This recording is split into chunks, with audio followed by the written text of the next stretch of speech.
All right, gang. Welcome to another video here on the ICG Store YouTube page. Today, we're going to go over all the awesome, cool new products coming out with Zendikar RIsing, including a brand new booster pack called Set Boosters. But before we dive into it, I just want to give you guys a heads up that pre-orders through our website are up. If you are looking to get booster packs, the draft packs, we have collector's packs, the themed boosters, the set boosters. These are all available now online on icgstore.com. If you prefer to come in person and purchase at the store, we are there Tuesday through Saturday, 1 to 7. So we have reduced hours for COVID-19. So these are the packs that we're going to be talking about today. We're going to gloss over theme boosters just a small bit right now because there's not a whole lot of substance to them. They're basically as they always been. They're just like a giant booster pack devoted to one color. Although with this set, kind of like a Korea, there is an additional one. So usually it's white, blue, black, red, green. And then there's one more that they haven't said yet. And if I had to guess, I'm going to say that it's lands or colorless, just because that's the theme with Zendikar. It's a really land-based format, or a land-based set. But let's go ahead and talk about draft boosters first. The draft boosters, these are what you're used to. This is what we've been opening up for almost 30 years now. It's a box. It comes with 36 packs in it, and then every pack will have 15 cards, one rare mythic in the back, sometimes a foil, sometimes not, and then commons and uncommons. So the big difference here with this box in this set is going to be, like they did in Ikoria, there are box toppers. Now, before we go into too much depth about those, I'm going to go over the other stuff, so then we'll look exactly what's in those box toppers. It's really nice for this set. But the draft boosters are pretty self-explanatory. It's what we've been opening forever. If you're new to the game, this is where whenever we have like events and we do a draft, this is what they're geared towards, is we're going to be playing with the cards inside the packs, not necessarily collecting them, although sometimes we do open really good cards out of there. But next up on our list is the collector boosters. Now the contents, if you've opened them before in previous sets, they're going to be fairly the same, just different thematics and different showcase cards and the different cards themselves. So we'll go through, once you open up a pack, you're going to see your foil double-sided token. And then you also get one foil full art basic land. And so they're doing brand new full art arts for this set, so they look phenomenal. I can't wait to see them in person. And then next up we have our chaff, I guess you could say. But they're foil, so I guess they're kind of, whatever. There's going to be 7 standard frame is what they call them, the non-showcase cards. But they will be foil, so we'll get 7 of those. So hopefully we'll get some of the good uncommons, the new Fatal Push / Hero's Downfall type card. That card looks really good. But once we get past that, we're going to get 2 non-foil showcase cards. So that's going to be the extended art, not the extended arts, but the alternate arts, we could say. So I have a couple images, we'll go over those. And then we have 1 foil showcase card. So this is going to be what these are, the alternate arts, but that's going to be guaranteed foil. And then next up, we have a non-foil extended art rare or mythic. So extended arts are cards that go past the border. So you have your card frame, and then instead of the art staying in the box, it breaks out of the box. So that will be a non-foil extended art. So next up, when we get to our pack, almost to the goods in the back, we have a non-foil borderless or showcase rare or mythic. So this is kind of like earlier where you have the showcase cards, but now you have a choice of getting either the showcase or the borderless card. But it will be non-foil. Now we get to the goods. We have the foil standard frame rare or mythic. So that is going to be like your regular arts, planeswalkers or Drainos or whatever else there is. And then right there in the back, we have our foil alternate frame rare or mythic. So that is going to be where you can get expeditions, showcase cards, borderless, or extended arts. That's where the real money is. Like if you get the extended arts or the expeditions, that's the real fancy cool cards. And then as we go up and we look, this is what an extended art card looks like. So you see how it breaks the barrier of the card. This is actually going to be the buy a box promo. So if you purchase a box, this is the card you will get for each box you purchase. Here's a couple more. Linvala looks solid. Look at that. It has like the cool mountains in the background. I can dig it. It's also a wizard. It's blue-white, but I'm looking for some sweet mono blue wizards. This is going to be the showcase cards. Look at this land. Or sorry, this is a borderless card. Is the technical name for it. I think that looks so cool. This is going to be so neat to see a bunch of them in play and how the art just goes all the way down on the card. And then here's, we're used to the borderless planeswalkers. You could get those in regular booster packs. Like I remember we first started seeing this stuff, Oko. I opened Oko in a regular pack. They blew their mind because nobody expected them to be in regular packs. But they are adding lands to the borderless section. Man, I feel like I could just flip this back and forth all day long. Give me like all 5 of them right here. Oh, man. And then finally we have the showcase cards. This is the alternate art cards. They have like the Zendikar Hedron border thing back there in the background. But like, look at that Lotus Cobra. Boy, does that look good. Seeing that in foil, and if like all those different colors are going to be foil, I might just have to play those cards. I might have to play just a straight Lotus Cobra deck. Everything doesn't even matter. You're not playing green. Play Lotus Cobra. So that is the draft packs. This is the collector packs. So next up we have the set boosters. Now this is going to be the most confusing probably pack because they're brand new. We've never seen these before. They're brand new to the Zendikar set. Let's take a look. So the booster packs aren't going to be too fancy. If you want to take a peek there.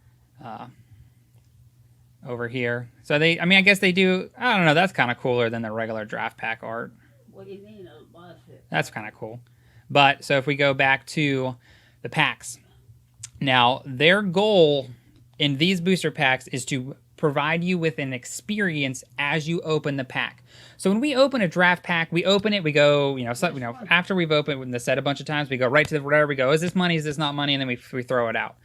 This is geared to be an experience as you open it. So you open the first pack and you see it in the front, and then you go on an adventure as you go down the pack.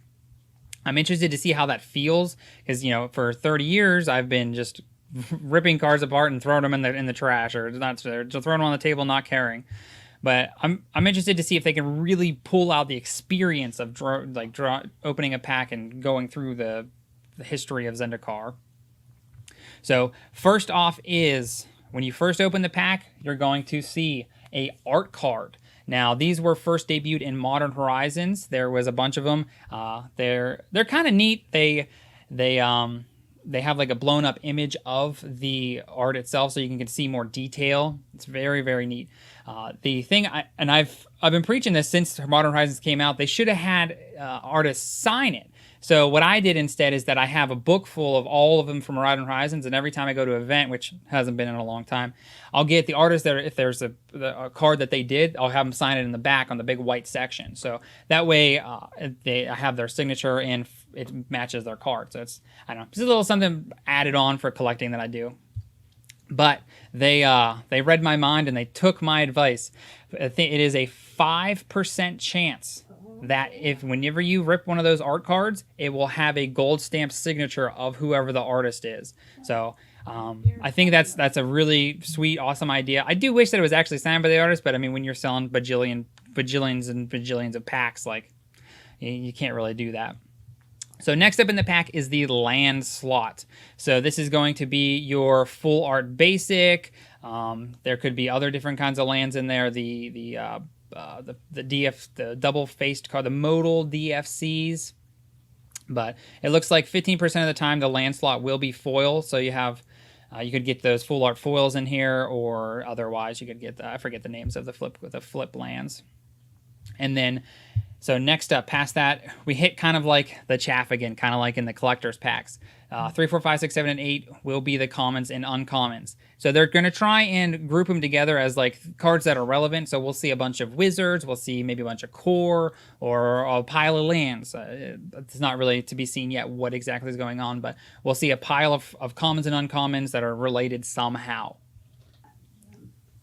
So after the commons and uncommons, we have the head turning slot. So what this means is it's going to be something that's visually appealing to the set. So maybe like a really cool looking island or one of the arts that really stand out. Like let's think about the Force of Will full art that was in Double Masters. That card, that was some fireworks. That was a head turner. So something like that, you know, it's not going to be Force of Will, but it will be something really cool like that. That's the head turning slot. And after that is the wild card slot. This is going to be basically anything in the set. This could be a rare, could be a showcase, could be a foil, something or another. Sorry, it will not be a foil. It will be a basically something random from the set. It looks like the common will happen 50% of the time, and then everything else is past that. And then after that, once we go through all the pack, we get to the big finish area. First up is the rare or mythic slot. With that, this is going to be your rare or mythic. So if you think of like a draft pack, this is what you get in the back of the pack. It's going to be your regular planeswalker. It's going to be your Drainos. It's going to be your Merfolk guys.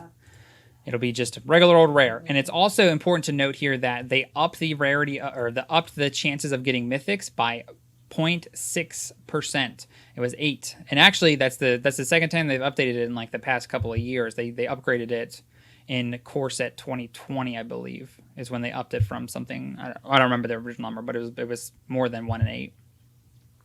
And then to finish out the pack, to finish out the big finish, it is the foil slot. So it's going to be a foil from something, any rarity in the set. Could be showcase cards, could be whatever, but that is the foil slot to finish this out. I guess technically there is a token card. Oh yeah, so the token card, this is important too, because the ad card in the back, you know, nobody really cares about those. So what's going to happen 25% of the time is going to be a card from the list. Now, it's not the reserve list. We're not getting duels in these packs. It's just a curated list of cards they think is maybe relevant to the set, but it's from Magic's history. It's not from the Zendikar set. So you could be getting original fetches, maybe. You know, they haven't given the list out, or you could just be getting, you know, some kind of dumb common or uncommon from the original Zendikar block. So I'm not really sure what they have. Here's 3 cards from the list. Muscle Sliver, Cloud Goat Ranger, Pack Negation. Pack Negation is pretty cool. So interested to see what the list ends up being. But the cards that we talked about earlier, that they will not be in these. They will be in the collector boosters. So if we go back down and you saw the word expedition hanging out here. What those are full art foil of fetch lands plus 20 other cards, and we have them right here. These are going to be full art foils. And these are also going to be part of your box topper. So like we talked earlier, whenever you get a draft box or a set booster box, you will receive a little pack that's on top of all the packs. It'll be inside the box, just like in Ikoria. And inside that, we'll have one of these cards. They will be non-foil, though. The only place that you can get foils of these are inside of collector's boosters. Not collector booster boxes, collector boosters. And that's where in that final card slot of the collector booster packs. And then another neat thing is that even though they're not foil, inside of a collector box, when you crack it open, it'll have one of those packs, but it will have 2 of these non-foil expeditions. That's Creeping Tar Pit. That one looks cool. 1, 2, 3. Cavern of Soul, Prismatic Vista. Oh man, I need a foil Prismatic Vista. That looks nice. Wasteland. Is that Strip Mine? Yeah, that's got to be Strip Mine. Yeah, that looks very cool. So to break it all down, we'll go back. The draft boosters, they are what you're used to the past 30 years, 25, 30 years of Magic. Your 15 cards, rare in the back, sometimes a foil. Collector boosters, these are geared more towards people who want to have the coolest foil blinged out, make you go blind deck. They'll have extended arts. They have the foil expeditions in them. They also have the foil showcase cards and then a pile of foil commons and uncommons. Themed boosters are if you're trying to look to build a deck and you want a lot of cards of one color. So if you want to build some goblins, you get the red deck and you're going to have a bunch of red themed cards. And then finally, the new set boosters. These are the ones when you open them, you're trying to have an experience as you go through the pack. You get the art card, you go through Magic's history, you got a bunch of, you get the lands because it's Zendikar. So you're going to try and enjoy the experience of opening a pack as opposed to just opening the pack and throwing away what you don't want. So that is the basic in a nutshell of all what these packs will be. So if you guys are interested in these packs, we would love to assist you in getting what you need. You can message us on Facebook, message us on YouTube, whatever you need, we can set you up. These are for pre-order on our website, www.icgstore.com. These pre-order prices are good until September 19th. After that, they will go up. And I should say that this stuff is limited, especially set boosters. Allocations are in, so we got cut. We got cut about 50% of what we asked for. So if you want this stuff, make sure you pre-order. It's I think that the set boosters in the long term are almost certainly going to replace draft boosters. There's more rares, there's more stuff in the packs. It's just a lot more value of what's there. But you can't really play an event with that. You can't draft a set booster. So draft boosters are going nowhere. They will be here forever. It's just that set boosters might be the higher focus in the future. But who knows? Who knows? Maybe everybody will hate set boosters and they'll never come back ever again. We'll see them one more time and be done with them. Who knows? But that is it for me today. Once again, if you enjoyed the content, you want to see more content like this, be sure to like and subscribe to the page. You'll get notified every time a video goes live whenever we do things like this, or if we do Magic Arena content, Pokemon content, whatever else ends up being done on the YouTube page. Yeah, you'll get notified about it. So thanks for hanging out with us. Thanks for watching, and enjoy the rest of your week.